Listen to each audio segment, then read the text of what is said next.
Hi, Chef Rose here, and it's baked pudding day. And for this, I'm going to make a savory bread pudding. So here's all my prep. I actually have the milk that I warmed up.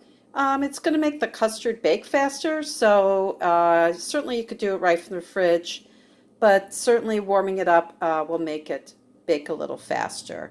Um, so I have 6 eggs.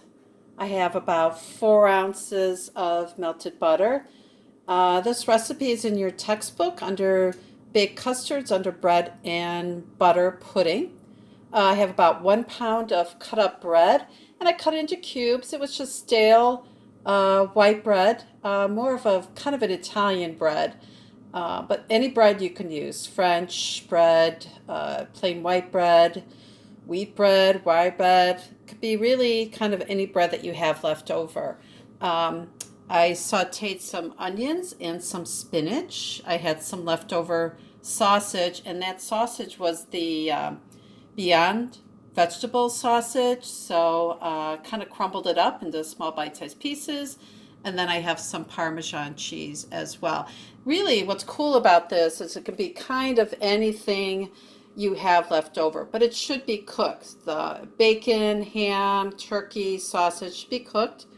Your vegetables should be cooked. So if you want to use mushrooms, onions, spinach, roasted red peppers, remember that the custard is not going to get hot enough to cook the vegetables. You want to have them pre-cooked, right?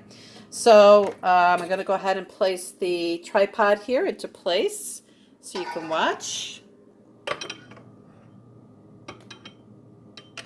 All right. Make sure we got a good view. Great. Whisk your eggs. Remember, always break up the eggs first before you add any other ingredients. Remember, that's called denaturing, is you're breaking apart the natural protein bonds that exist in an egg. All right, great. Gonna temper in my warm milk. Now, obviously, you could do a sweet bread pudding, and you would add some sugar, but since this is savory, of course, I'm skipping the sugar, replacing it with salt and pepper. All right, great. Got my custard mixture. Going to add some pepper. I'm going to be pretty liberal with the salt as well. Depends. If you're doing something like bacon, that's already a little salty, you could cut back. And I also added Parmesan, which has a natural saltiness, so I don't want to get too crazy with the salt. I'm going to add my 4 ounces of melted butter. All right. Now, all I'm going to do is add my cubes of bread. And you see that I lined them in a dish. If I'm going to use this dish, I kind of just made sure it would fit in this size dish. Always a smart thing to do. Don't mix this and go, oh, I don't have a pan that's big enough for it.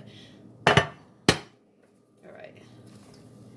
The problem sometimes with bread puddings, when I've got them, especially like a sweet one, if you buy it at a restaurant, is that the bread will absorb this custard. So I'm going to let this actually sit in the refrigerator and let the bread absorb the custard.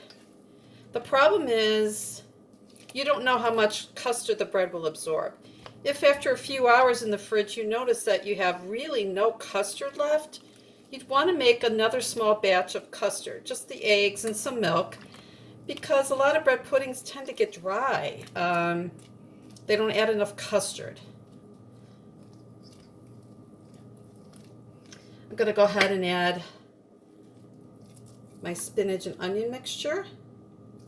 I caramelized the onions. I love that. It's a really nice flavor. I'm going to add my sausage and the Parmesan. I'm going to eyeball this, but again, you could use whatever you have. If you have cheddar, I like using a harder cheese like a cheddar or Parmesan. but certainly Colby Jack would work too. I like Parmesan. Let's add a little bit more.